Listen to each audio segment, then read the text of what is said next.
फिल्मों ने और कहानियों ने बहुत बार अपराधियों का महिमा मंडन कुछ इस तरह से किया कि उसके अपराध करने को जस्टिफाई करने के लिए उन्होंने उसके साथ किसी चाइल्डहुड ट्रॉमा की कहानी को जोड़ दिया है, उसके साथ कोई ऐसी घटना को जोड़ दिया है जो घटना उसको अपराधी बनाती है।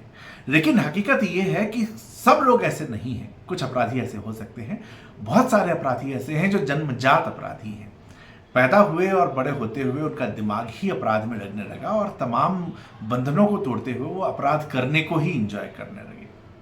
नमस्ते दोस्तों, मेरा नाम है नवीन चौधरी और आज नवीन का नुक्कड़ पे मैं आपको एक ऐसे ही दुर्दांत अपराधी की कहानी बताने वाला हूं जिसका किस्सा आपने कुछ समय पहले न्यूज चैनल पर सुना होगा।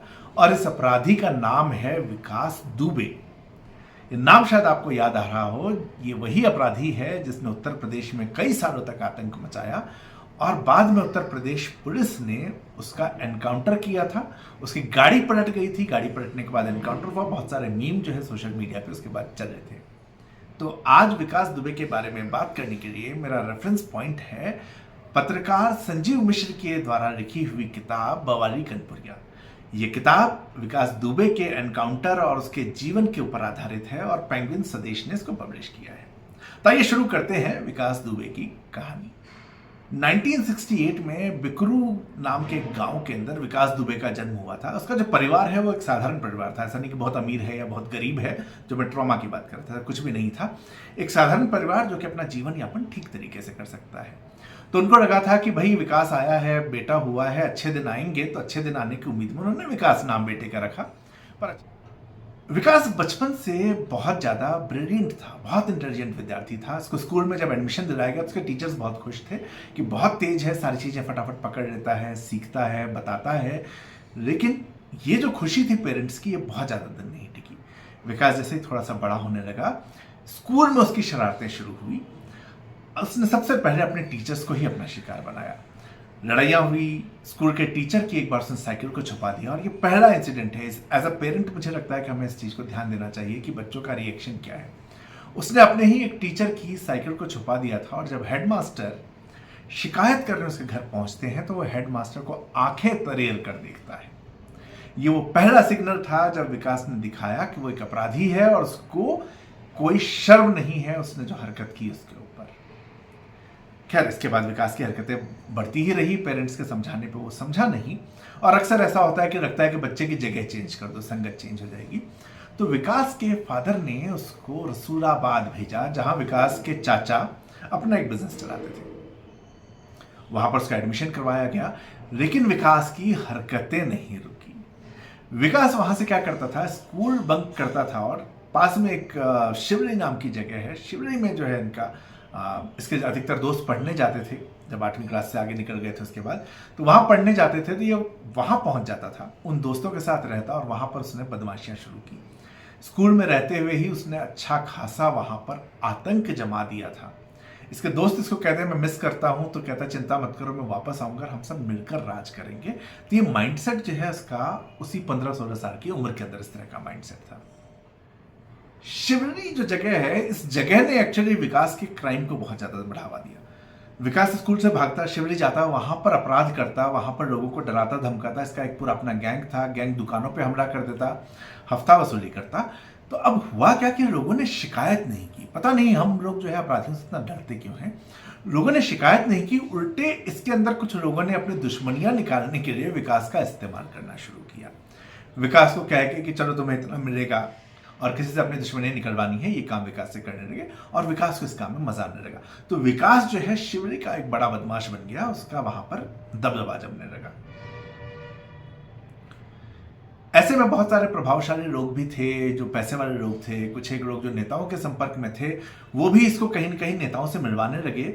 और बहुत से लोग जो विधायक बनना चाहते थे या एमपी बनना चाहते थे, इनको भी एक हथियार के तौर पे विकास मिला जिसका वो इस्तेमाल करने लगे। तो छुट भैया नेताओं के हाथ का ये हथियार उस उम्र में बना। अब देखिए इसका अपराध की कहानी।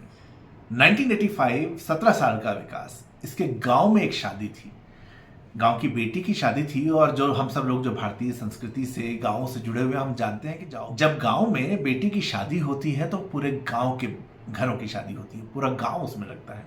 तो जाहिर सी बात है कि इस बेटी की शादी में भी पूरा गांव लगा हुआ था और विकास भी जोर शोर से बारातियों का स्वागत कैसे होना चाहिए, सब चीजों में लगा हुआ है। लेकिन विकास ने साथ ही साथ ये भी प्लान किया कि ये जो बारात आ रही है इसको लूट लिया जाएगा।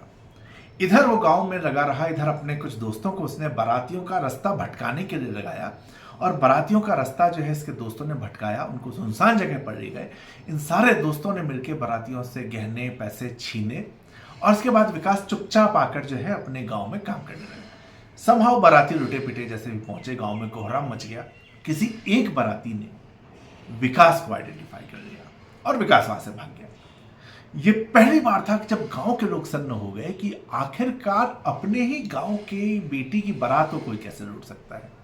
कहते हैं ना कि 7 घर तो डायन भी छोड़ देती है, लेकिन विकास ने कोई घर नहीं छोड़ा। विकास ने अपने गांव के ही घर में डाका डाल दिया। ये उसका जो है पहला अपराध था। मुकदमा दर्ज हुआ। विकास के पास पैसे थे, उसने इसका इस्तेमाल किया। लेकिन साथ ही एक चीज और हुई, शिवली में जहां इसने इतनी बदमाशी की थी, जहां इसने संपर्क बनाए थे, वहां के पैसे वाले लोग और वो छुट भैया नेता, ये छुट भैया नेता विकास दुबे के सपोर्ट में वहां पर आ गए और उसको पुलिस से छुड़वा लिया गया। घर वाले बेचारे भले आदमी, वो परेशान, तो उन्होंने क्या किया कि इसको कहा कुछ दिनों के लिए कन्नौज भेज देते नाना के यहाँ। अब देखिए अपराधी की किस्मत और किस तरह से चीजें घूमती है। ये जब नाना के यहाँ पहुंचा तो नाना का ऑलरेडी विवाद चल रहा था किसी से प्रॉपर्टी को लेके। विकास वहां पहुंचा तो ये लोग खुश थे, मतलब बच्चा अपराधी हो रहा है इसकी चिंता नहीं थी। उन्हें खुशी इस बात की होने लगी कि चलो बढ़िया है, लड़का जो है बदमाश है, थोड़ा एक किसी को डराएगा धमकाएगा। और यही हुआ। विकास ने वहां लड़ाई में भाग लिया और वहां पर जो दूसरी पार्टी थी उसमें एक बुजुर्ग की हत्या कर दी। हत्या करने के बाद विकास वहां से रात रात भागा। अब जाने उस सारे झगड़े में क्या हुआ, कुछ हत्या की रिपोर्ट ही दर्ज नहीं हुई। और यहां से विकास की हिम्मत और ज्यादा बढ़ गई। जब बच्चा ऐसा निकलता है तो घर वालों की चिंता होती है उसको किसी साधु संत के पास ले जाएं, झाड़ा लगवा दें। तो विकास के पेरेंट्स भी उसको एक ऐसे ही महंत जी के पास ले गए जिनका कि आसपास के इलाके में बहुत नाम था। महंत जी को थोड़ा बहुत विकास के बारे में सुनने में आ चुका था। जब महंत जी ने विकास से पूछा कि तुम क्या करते हो, अब विकास वहां जो है थोड़ा सा हड़बड़ा गया, क्या जवाब दे। उस समय विकास का एडमिशन जो है पीपीएन कॉलेज कानपुर में हुआ था, जो कि बहुत ही प्रसिद्ध कॉलेज था, और वहां से वो बीए कर रहा था। तो उसने महंत जी को यही जवाब दिया कि मैं बीए कर रहा हूं। महंत जी ने उसकी तारीफ की। महंत जी ने उसको कहा कि अपनी शक्ति को जो है सही दिशा में लगाए, और सही दिशा में ये थोड़ी देर के लिए विकास के दिमाग में चीजें आएंगी। उसको लगा कि अभी समय है कि वो आर्मी की तैयारी करे। मैंने जैसा आपको कहा था कि विकास बहुत इंटेलिजेंट था, तो विकास आर्मी में भी सेलेक्ट हुआ और नेवी में भी सेलेक्ट हुआ। असल में विकास को जो है हथियार चलाने का बड़ा शौक था। उसको लगा कि आर्मी में जाके वो ये काम कर पाएगा। तो कुल मिला के ये भी नहीं था कोई देशभक्ति या कुछ और करने का, उसको बस यही शौक कि किसी तरह मैं हथियार चला सकूं तो सेना में जाऊंगा। रिटर्न उसके सब जगह हो गए। आपस में डिस्कशन होने लगी कि कहाँ जाना चाहिए, नेवी जाना चाहिए कि आर्मी जाना चाहिए। लेकिन पुराने पाप पीछा नहीं छोड़ते। विकास दुबे के ऊपर जो एफआईआर दर्ज हुई थी पिछले क्राइम की, वो पॉपअप हो गई और विकास का फाइनली सिलेक्शन न आर्मी में हुआ न नेवी में हुआ। और वैसे ठीक भी है, जहां देश की सेवा करनी है वहां अपराधियों का क्या काम है। 90 का दशक था, बाबरी मस्जिद विवाद था, देश में हिंदुत्व उबाल पे था, और विकास को यहां पर लगा कि चलो इसमें भी हम कुछ करते हैं। तो उसने एक मुस्लिम परिवार था जिसकी बकरी से खेत में घुस गई, इसकी वजह से उसने उस मुस्लिम को बहुत बुरी तरह मारा। फिर से इसके खिलाफ मुकदमा दर्ज नहीं हुआ क्योंकि पॉलिटिकल कनेक्ट था। लेकिन यहां पर एक चीज खटकी, जिसके पॉलिटिकल सपोर्टर्स थे। विकास का जो हिंदुत्व वाला जो फेस बनने की कोशिश शुरू हुई इस घटना के बाद कि मुस्लिम को मारने से, उनको वहां चिंता हो गई कि यार ये जो है पूरा पॉलिटिकल हमारा गड़बड़ कर देगा। क्योंकि विकास को जो लोग समर्थन देते थे वो एंटी हिंदुत्व वाली पॉलिटिक्स के साथ थे, वो जाति की पर्टिकुलर पॉलिटिक्स में थे। वो ये नहीं चाहते थे कि विकास हिंदुत्व की पॉलिटिक्स में जाए, क्योंकि ऐसा करके वो किसी और पार्टी की तरफ चला जाता। तो इन पार्टीज ने उसको इधर घुमाया। अब ये समय जो है, जाहिर सी बात है, आप जानते हो उत्तर प्रदेश की बात है, सपा और बसपा की पॉलिटिक्स। समाजवादी पार्टी की पॉलिटिक्स हमेशा यादव और मुसलमान की रही, बसपा की जो है अन्य पिछड़ी जातियों की पॉलिटिक्स रही थी। तो यहां पर जो सारी लड़ाई थी ये कास्ट की लड़ाई थी। तो ये चाहते थे कि विकास धर्म नहीं कास्ट के ऊपर आ जाए, और कास्ट वाइज इसको ब्राह्मण नेता के तौर पे स्टैब्लिश करने की तैयारी शुरू हुई। जो क्षेत्र था इसका, इस पूरे क्षेत्र में ब्राह्मण जनसंख्या अच्छी खासी थी, और ब्राह्मणों के वोट सपा को भी चाहिए थे और बसपा को भी चाहिए थे। बीजेपी तो शहरी पार्टी मानी जाती है और ब्राह्मण बनियों के अंदर जो है उसको लेके सिंपैथी हमेशा से रही है। तो यहां पर जो है गांव में बीजेपी का प्रभाव न बढ़े, इसलिए विकास दुबे ब्राह्मण नेता के तौर पर स्थापित करने की कोशिश हुई। अच्छा, इसको यहां चूंकि स्टेब्लिश करना था, इसलिए आप देखिए कि किस तरह से काम होता है। विकास के फादर का दलितों से झगड़ा हुआ, विकास ने जाकर उन दलितों की जमकर पिटाई कर दी। आप जानते हैं कि हमारे देश में दलितों की पिटाई करने पर कानून कितना सख्त है, आपके साथ क्या क्या हो सकता है। इन दलितों ने पहले जो है मुकदमा दर्ज कराने की कोशिश की, इनको मारा पीटा गया, इनको जाने नहीं दिया गया। इसमें से कुछ एक लोग किसी तरह से मौका निकालकर थाने पहुंच गए। जब वो थाने पहुंचे रिपोर्ट दर्ज कराने, तो वहां से विकास दुबे को फिर खबर आती है और यही नेता जो दलित पॉलिटिक्स करते हैं, नेता विकास का समर्थन करते हैं और थाने में घुस के इन दलितों की फिर से पिटाई की जाती है पुलिस के सामने। और यहां से जो है विकास ब्राह्मणों का एक नेता के तौर पर उसको स्थापित करने की कोशिश की जाती है। उस समय कौन सी पार्टी कर रही थी, ये आप जब पढ़ेंगे टाइमलाइन तो आपको समझ में आ जाएगा। तो यहां पर विकास को जो है एक वो फेस बनाया गया और वही दलितों की राजनीति करने वाली पार्टी इसको अपना फेस वहां पर बनाती है ब्राह्मणों का, ताकि ब्राह्मण वोट को अपनी तरफ खींच सके। अच्छा, विकास की जिंदगी में लव लाइफ भी है, पर वो किताब में आप पढ़िएगा, उसका मैं बहुत ज्यादा जिक्र नहीं कर रहा। कानपुर का एक डॉन था राजू खुल्लर, उसकी बहन सोनू से इसका अफेयर हुआ, पर मैं जिक्र इसलिए कर दे रहा हूं क्योंकि आगे जिसका गैंग बना उसके अंदर राजू खुल्लर भी एक बड़ा खिलाड़ी बन के निकला, वो इसका एक बड़ा हाथ बन के आया। अब देखिए, विकास दुबे जो है ये विधायक बनना चाहता था और उसको ये समझ में आया कि इसका जो रास्ता है वो नीचे से शुरू होगा, तो प्रधान का चुनाव। सबसे पहले इसने एक समानांतर पंचायत शुरू की। उस समानांतर पंचायत में राजा की तरह बैठता था, लोग उसके दरबार लगाता कि आओ समस्याएं कहो, समस्याएं सुन रहा है। और जब प्रधानी का चुनाव हुआ तो ब्राह्मण वोट, इसके अलावा जो पॉलिटिकल पैटर्नेज है और इसकी गुंडागर्दी, इन तीनों के कॉम्बिनेशन से ये प्रधान बन गया। इसके बाद इसको लगा कि आसपास के क्षेत्र में भी दबदबा होना जरूरी है, तो आसपास की पंचायतों के लिए भी इसने आगे के चुनाव में इसी तरह से काम किया। अपने कई अपराधी साथियों को इसने एस्टेब्लिश किया, उनको चुनाव लड़वाया, उनको प्रधान जितवाया। इस सारे मामले में इसके ऊपर बहुत सारे मुकदमे दर्ज हुए, पुलिस तक के साथ इसने मारपीट की है। तो पुलिस ने जो है इसको गैंगस्टर घोषित कर दिया था और गुंडा एक्ट में भी 2 एक्शन के खिलाफ हो चुके थे। लेकिन विकास को जिस तरह का सपोर्ट था और जो उसका माइंडसेट था वो रुका नहीं। उसका अगला स्टेप था जिला पंचायत। जिला पंचायत में भी इसने जमकर गुंडागर्दी की, अपने विरोधी के साथ मारपीट, सारी घटनाएं हुई, हत्या जैसी चीजें हुई, छीना झपटी, सब कुछ हुआ जो आप एक अपराधी से उम्मीद कर सकते हैं। लेकिन कोई पुलिस कंप्लेंट नहीं हुई, क्योंकि 2007 में इसने जिस पार्टी के कैंडिडेट को सपोर्ट किया था वो पार्टी सरकार में आ चुकी थी और उस पार्टी की मदद से ये चुनाव जीता भी और यहां पर इसके खिलाफ कोई मुकदमा दर्ज नहीं होता है। तो पूरे सिस्टम ने भी इस अपराधी को खड़ा करने में कोई कमी नहीं छोड़ी। अब देखिए, हम बात कर रहे थे 90 के दौर की, तो 90 का दौर Hindutva politics, Dalit politics, BJP, Samajwadi Party, BSP, ये सारी पॉलिटिक्स चल रही है। बीजेपी का जो पूरा प्रभाव है वो शहरी क्षेत्र में था, जैसे मैंने आपको कहा, और गांव में इन पार्टीज का था। बीजेपी अब चाहती थी कि गांव का भी जो वोटर है उनकी तरफ आए, और चूंकि जिस क्षेत्र का विकास था वहां ब्राह्मण काफी थे, तो वहां पर उन्होंने अपने प्रत्याशी को खड़ा किया। अब इस सारे माहौल में विकास के पास अपना एक ब्राह्मण वोट का कब्जा था और आसपास के क्षेत्र में दबदबा था। तो चौबेपुर विधानसभा क्षेत्र एक ऐसा क्षेत्र था जहां पर की बीएसपी के कैंडिडेट हरिकिशन श्रीवास्तव चुनाव लड़ रहे थे। यहां पर विकास ने पुलिस भी मैनेज की हुई थी, अपराधी भी मैनेज किए हुए थे, सारा गुंडागर्दी भी उसकी थी। बीजेपी ने इस जगह पर एक प्रत्याशी को खड़ा किया, संतोष शुक्ला।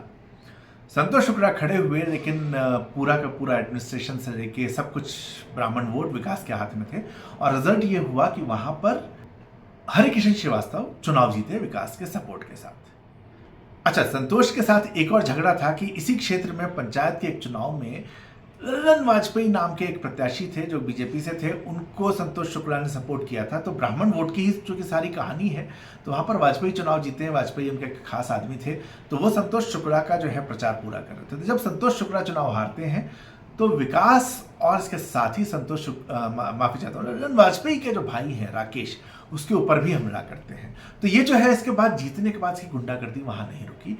और संतोष शुक्ला वाला एग्जाम्पल बहुत बड़ा एग्जाम्पल है इसके अपराध का कि ये किस जगह तक गया। अब जो है ललन वाजपेयी एक क्षेत्र में छोटा नेता है, बड़े लेवल पर संतोष शुक्ला है, विकास दुबे ब्राह्मण है, तो तीनों ब्राह्मण, दो एक पार्टी में, ये अलग, ये दूसरी पार्टी को बीएसपी को सपोर्ट कर रहा है। तो यहाँ पर ये फाइट शुरू हुई और इसको सबसे पहले लगा कि ललन वाजपेयी को ठिकाने लगाना जरूरी है। तो इसने ललन वाजपेयी के घर पर अपने साथियों के साथ जाकर गोलीबारी शुरू कर दी। और जहां ललन का घर था, ये पुलिस थाने से सिर्फ 200 मीटर दूर था। जब ये गोलीबारी शुरू हुई, वो अपने घर के अंदर जाकर छुपा। आपको शायद गैंग्स ऑफ वासेपुर का वो बिगनिंग का सीन याद हो, जब घर पे गोलियां चल रही, काफी हद तक कुछ वैसा ही सीन था। ललन वाजपेयी ने अपने बॉस संतोष शुक्ला को फोन किया, उन्हें बताया कि इस तरह से उसके घर पे हमला हो रहा है, गोलियां चल रही है। संतोष शुक्ला तुरंत अपने 7 आदमी को लेकर वहां से निकले। जब वो वाजपेयी के घर के पास पहुंचने लगे तो उनको गोलियों की आवाज सुनाई पड़ी और वो समझ गए कि ये जाना ठीक नहीं है, इसलिए वो पहले पुलिस स्टेशन पहुंचे। जब वो पुलिस स्टेशन पहुंचते हैं शिकायत दर्ज कराने, पुलिस को अपने साथ लेकर जाने के लिए, तो पुलिस स्टेशन से इंफॉर्मेशन विकास दुबे को जाती है कि यहां पर संतोष शुक्ला आए हैं। विकास दुबे वहां से फायरिंग छोड़कर निकल जाता है। कहां? भागता नहीं है, वो पुलिस स्टेशन पहुंचता है और पुलिस स्टेशन में पुलिस के सामने उसने संतोष शुक्ला की गोलियां मारकर हत्या कर दी। उसने वहां पर उनकी हत्या की। वहां पर एक जर्नलिस्ट भी था, शायद अनुज नाम था। जर्नलिस्ट की भी सारे केस में हत्या हुई और इसके बाद भी विकास के ऊपर पुलिस ने मामला तो दर्ज किया, लेकिन विकास ने सारे गवाह खरीद लिए पुलिस स्टेशन से लेके वो गनमैन जो संतोष शुक्ला की सिक्योरिटी में था सबको, और इस केस से वो बरी हो गया। मैं आपको ये बता दूं कि जब संतोष शुक्ला की हत्या हुई थी, ये वो समय था जब राजनाथ सिंह मुख्यमंत्री थे, बीजेपी की ही सरकार थी। बीजेपी और बीएसपी का गठबंधन हुआ था जिसमें 6-6 महीने की सरकार की बात हुई थी। यहाँ पर मुख्यमंत्री राजनाथ सिंह थे, लेकिन उनके होने के बावजूद अपनी ही पार्टी के नेता की हत्या के साथ भी विकास दुबे को उस समय वो अरेस्ट नहीं करवा पाए थे। बाद में जब मायावती मुख्यमंत्री बनी तो विकास दुबे को लगा कि अब अपना समय है, उसने आत्मसमर्पण किया, जेल में गया, जेल में जाके वहां से गुंडागर्दी करी, ललन वाजपेयी के ऊपर फिर से हमले करवाए। ललन घबरा गया, बाद में इनके साथ ही मिल गया, लेकिन वहीं से इसने ये सारा कुछ गैंग चलाया और जैसा मैंने आपको कहा कि सारे के सारे इसने मुकदमों को अपने हिसाब से सेट किया। इसी गुंडागर्दी का आप आलम ये देखिए कि 2004 में इसने पुलिस के ऊपर ही हमला किया, फायरिंग की थी, और उस समय जब पुलिस ने इसको अरेस्ट किया तो वहां के एमपी जो है वो थाने पहुंच गया, पूरी रात धरना दिया और पुलिस को इन्होंने उसके ऊपर ही, पुलिस ने अपने ही ऊपर हुए हमले पे अपने ही पुलिस स्टेशन में रिपोर्ट दर्ज नहीं कर पाई। इस तरह का पॉलिटिकल गुंडागर्दी बीएसपी और एसपी के समय में उत्तर प्रदेश में रहा, जिसने विकास दुबे को यहां तक पहुंचाया। मतलब आलम यह था कि 2007 से लेकर 2012 के पीरियड में जो विकास रंगदारी इसने शुरू कर दी थी, कानपुर के इंडस्ट्रियलिस्ट से पैसा लेता था, उस विकास के ऊपर एक सिंगल मुकदमा दर्ज नहीं होता है, एक भी। मतलब 5 साल इतना आदतन अपराधी जो कि 15 साल की उम्र से अपराध कर रहा है, उसके ऊपर 5 साल में एक मुकदमा दर्ज नहीं हुआ, लेकिन उसकी गुंडागर्दी लगातार चलती रही, जमीनों पर उसने कब्जे करने शुरू कर दिए। अब उसकी रंगदारी से आगे बात बढ़ चुकी थी और यहाँ फिर से मैंने जैसा कहा कि डायन भी 7 घर छोड़ती है, पर इसने किसी को नहीं छोड़ा। इसका सबसे पहला जो है कब्जा हुआ इसके अपने गांव के सोनेलाल चतुर्वेदी थे, झुन्ने बाबा। मैं एक बार फिर से आपको याद दिलाऊं कि विकास दुबे को ब्राह्मण नेता बनाया गया, पर सबसे ज्यादा ब्राह्मणों की हत्या अगर किसने की है तो विकास दुबे ने, और इसके अधिकतर शिकार ब्राह्मण ही रहे हैं। झुन्ने बाबा की जमीन को ये कब्जा करना चाहते थे, लेकिन झुन्ने बाबा की इच्छा ये थी कि भाई वहां पर एक गर्ल्स का स्कूल बने, तो झुन्ने बाबा ने वो जमीन दान दे दी थी, तो इसलिए कुछ नहीं कर पाया, जिसने झुन्ने बाबा की वहां पर हत्या कर दी। इसी तरह से एक और स्कूल की जमीन थी जहां पर कि पढ़ा हुआ था, वहां सिद्धेश्वर पांडे इसके टीचर हुआ करते थे। सिद्धेश्वर पांडे के पास ये जो अलग से जमीन थी, इस जमीन पर वो कॉलेज बनवाना चाहते थे, और इस कॉलेज को बनवाने के उस जमीन में ऑलरेडी कुछ झंझट था। 4 उसमें की पार्टीज थी जिनके बीच में केस चल रहा था, तो उसमें एक सिद्धेश्वर पांडे थे जो कि इसको स्कूल कॉलेज के लिए अपने पास रखना चाहते थे। 3 और पार्टी थी। एक पार्टी ने कॉलेज के नाम पे मना कर दिया, बाद में दूसरी पार्टी भी समझौता होकर हट गई। एक पार्टी कोर्ट में लड़ती रही, पर अंततः वो जो है कोर्ट में केस हार गई और ये जमीन सिद्धेश्वर पांडे को मिली कॉलेज बनाने के लिए। विकास दुबे अपने गुरुजी सिद्धेश्वर पांडे के पास जाता है, कहता है कि गुरुजी ये जमीन हमें दे दीजिए, ये जमीन मुझे चाहिए। सिद्धेश्वर पांडे ने मना किया, कहा कि यहाँ पर जो है कॉलेज बनेगा। विकास ने धमकाया उनको, उनके बच्चों को, लेकिन गुरुजी माने नहीं। अच्छा, गुरुजी रिटायर होने वाले थे पांडे जी, तो विकास को लगा कि चलो चलो छोड़ो यार, जब ये रिटायर हो जाएंगे उस समय हम जो है मैनेज कर लेंगे, कब्जा कर लेंगे। लेकिन हुआ ये कि जो कॉलेज की जो कमेटी बनी थी उसका हेड भी सिद्धेश्वर पांडे जी को ही बनाया गया। तो इन्होंने जो है जब ये रिटायर हुए तो विकास ने जाकर जमीन पर कब्जा कर लिया, ताला लगवा दिया। सिद्धेश्वर पांडे को पता चला, उनके पास कागज सारे थे। सिद्धेश्वर पांडे ने ताला तोड़वाया और वहां पर खुदाई का काम शुरू करवा दिया।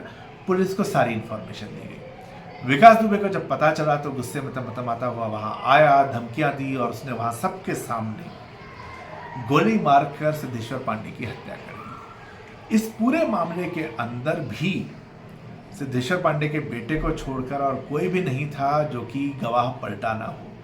उनको भी इसने बहुत धमकाया, हालांकि वो नहीं पलटे, वो कोर्ट में इसके खिलाफ लड़ते रहे। लेकिन आप ये देखें अति की पुलिस वहां पर आती है और पुलिस वहां पर कोई कार्रवाई नहीं करती। उसको लोग कहते रहते हैं विकास गोली चलाकर इस तरफ भागा है, लेकिन पुलिस वहीं खड़ी रही और अंततः जब गई भी तो दूसरी दिशा में।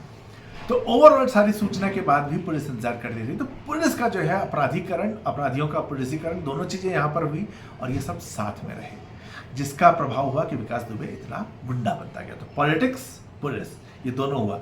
पुलिस के किस्से पे एक बात आपको और बताऊं कि जब विकास की हिस्ट्री शीट बनी थी, पुलिस इतना सपोर्ट क्यों करती है, कुछ पैसे का खेल था, लेकिन विकास की जब हिस्ट्री शीट बनी उसको एक पुलिस की मीटिंग में जब दिया गया तो एक वरिष्ठ आईपीएस अधिकारी ने विकास की हिस्ट्री शीट को सबके सामने फाड़ दिया। ये वही 2007 से 2012 का टाइम है, उस जब मैंने कहा कि कोई पुलिस केस दर्ज नहीं होता है, उसको फाड़ दिया और कहा विकास जैसे भले आदमी को, काम करने वाले आदमी को शांति से रहने देना चाहिए। जब आईपीएस अधिकारी ही ऐसा करेंगे तो नीचे का दरोगा और कांस्टेबल क्या करेगा। तो ये कारण था कि इस तरह से पुलिस थाना और ये सारा सिस्टम भी उसके कब्जे में आ गया। किस्से बहुत हैं, जब आप संजीव जी की किताब बवाली कनपुरिया पढ़ेंगे आपको बहुत सारे किस्से मिलेंगे, लेकिन अब मैं आपको लाता हूं लास्ट उस पॉइंट पे जो पॉइंट इसके अंत की तरफ बढ़ा। विकास की भतीजी की शादी एक बंदे से हुई जिसका नाम था सुनील तिवारी, और सुनील तिवारी जो है मामा के घर में रहते थे।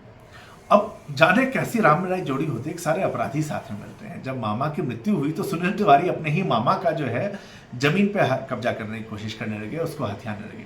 तो जाहिर सी बात है कि उनका मुकदमा होना था मामा के बेटे के साथ। तो मामा के बेटे का नाम राहुल, तो राहुल के साथ सुनील तिवारी का झगड़ा हुआ। सुनील तिवारी विकास दुबे के पास मदद मांगने गए।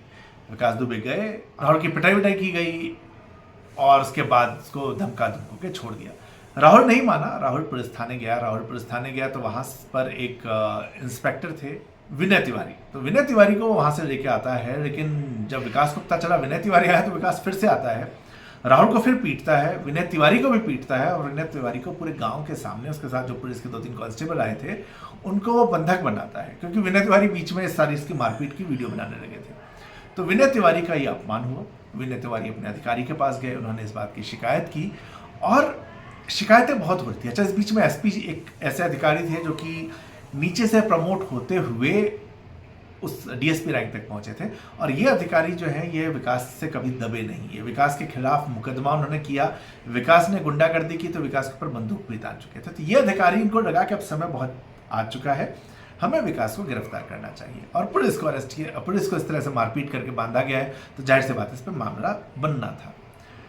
उन्होंने ऊपर अधिकारियों से बात की और ये तय हुआ कि विकास के गांव में अटैक किया जाएगा।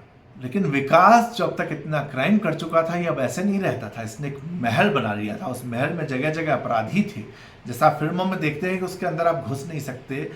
तो विकास को जब उसके ऊपर छापा पड़ना था काफी गोपनीय रखा गया, लेकिन फिर भी कहीं न कहीं से सूचना मिल गई कि ऐसा कुछ होने वाला है, पुलिस की फोर्स इस दिशा में जाने वाली है, 4-5 थानों से पुलिस को इकट्ठा किया जा रहा है। विकास ने अपने गांव की महिलाओं से लेके बूढ़े बुजुर्ग बच्चे सबको इकट्ठा किया, सबको छतों के ऊपर पत्थर लेकर जमा कर दिया गया। पुलिस का रास्ता रोकने के लिए बीच में एक जेसीबी खड़ी कर दी गई और विकास का जो अपना महलनुमा घर था उसमें हथियारों के साथ गुंडे तैयार बैठे थे पुलिस के इंतजार को।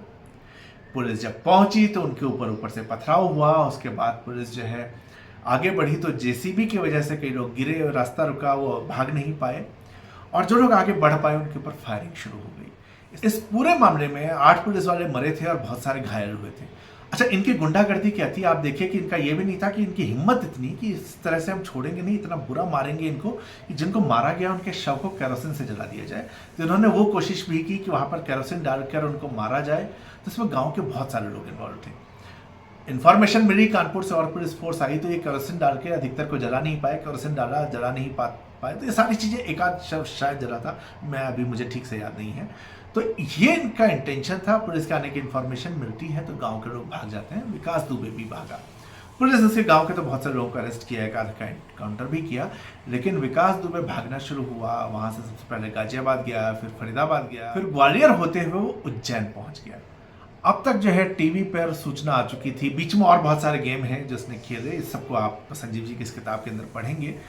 बहुत सारा इसने गेम खेला, उज्जैन पहुंचा, और जब उसको लगा कि अब जो है मामला बिगड़ चुका है, बचेगा नहीं, वहां पर इसने एक पॉलिटिकल सपोर्ट मांगा। ये चीज़ किताब के अंदर पॉलिटिकल सपोर्ट वाली नहीं है, ये किस्से कहानियों में आपको लोगों सुनने मिल जाएगी कि मध्य प्रदेश के एक नेता थे जिसने इसको बचाने का प्रयास किया था, लेकिन योगी आदित्यनाथ ने इस बार शिवराज सिंह चौहान से बात की कि उनके मंत्री इसको बचाने की कोशिश कर रहे हैं और इस बार जो है किसी भी तरीके से ये नहीं होना चाहिए।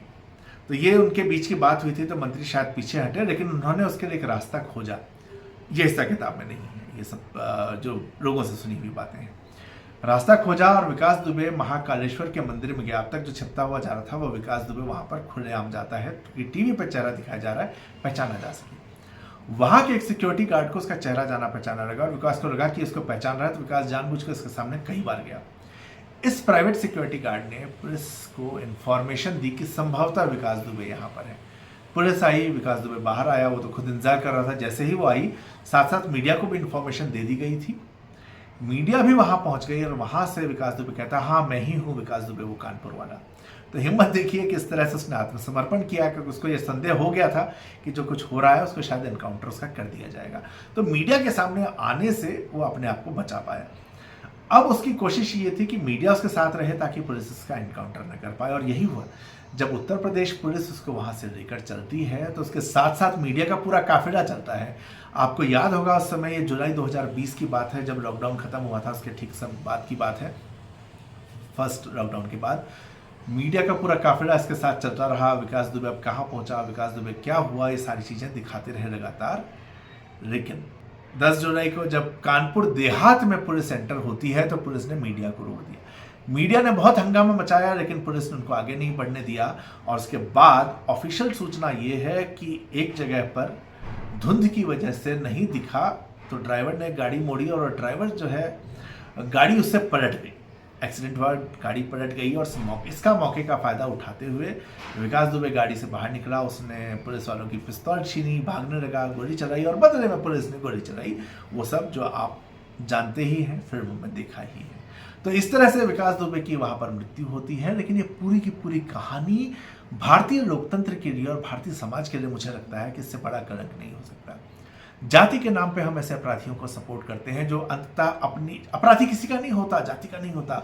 उसने सबसे ज्यादा ब्राह्मणों को ही मारा, जिस ब्राह्मण वोट का वो ठेकेदार बना हुआ था। तो अपराधी समाज का अपराधी होता है, वो किसी हिंदू, मुसलमान, ब्राह्मण, बनिया, दलित किसी का नहीं होता, अपराधी है। पॉलिटिकल सपोर्ट हम लोगों ने जाति के आधार पर दिया है, और आप देखें कि ये जो पॉलिटिकल सपोर्ट था पूरा, दो पार्टियों की पॉलिटिकल आइडियोलॉजी, कास्ट की, वहां पर जो है इन्होंने पूरे क्रिमिनल को किस तरह से उत्तर प्रदेश में खड़ा किया। तो क्राइम जो उत्तर प्रदेश में इतना बड़ा रहा, इस पूरे क्राइम को खड़ा करने में पॉलिटिकल पैटर्नेज बहुत बड़ा रहा। हाँ, उत्तर प्रदेश ही क्यों, बिहार के भी आप क्राइम की बात देखें तो एक सर्टेन टाइम तक जब एक पार्टी का जो कि जातिवादी राजनीति करती रही, इस तरह का हमने पॉलिटिकल पैटर्नेज वहां पर देखा है। तो ये विकास दुबे की कहानी थी नवीन का नुक्कड़ पे, और ये जो है रेफरेंस था संजीव मिश्र जी की किताब बवाली कनपुरिया से, जो कि पेंगुइन संदेश से आई हुई है। और ये किताब अमेजोन पे आपको बड़े आराम से मिल जाएगी। तो किताब आप खरीदिए। मैंने जो आपको बताया जिस्ट है, बहुत सारी चीज़ें जो आपको पता है, लेकिन आपको और डिटेलिंग समझनी है। संजीव जी ने इसको बहुत इंटरेस्टिंग तरीके से लिखा है। भाषा जो है वो पत्रकार वाली भाषा ही है, तो आपको लगेगा आप रिपोर्ट पढ़ रहे हैं, और बीच में बहुत सारे इंसाइट्स उन्होंने इसके अंदर दिए हैं। इसके परिवार के बारे में, प्रेम कहानी के बारे में बहुत सारी चीज़ें हैं जो आपको इस किताब में मिलेंगी। तो ये थी विकास दुबे की कहानी दोस्तों। तो जुड़े रहिए मेरे साथ, और नवीन का नुक्कड़ को सब्सक्राइब करिए, लाइक करिए, शेयर करना मत भूलिएगा। Thank you very much.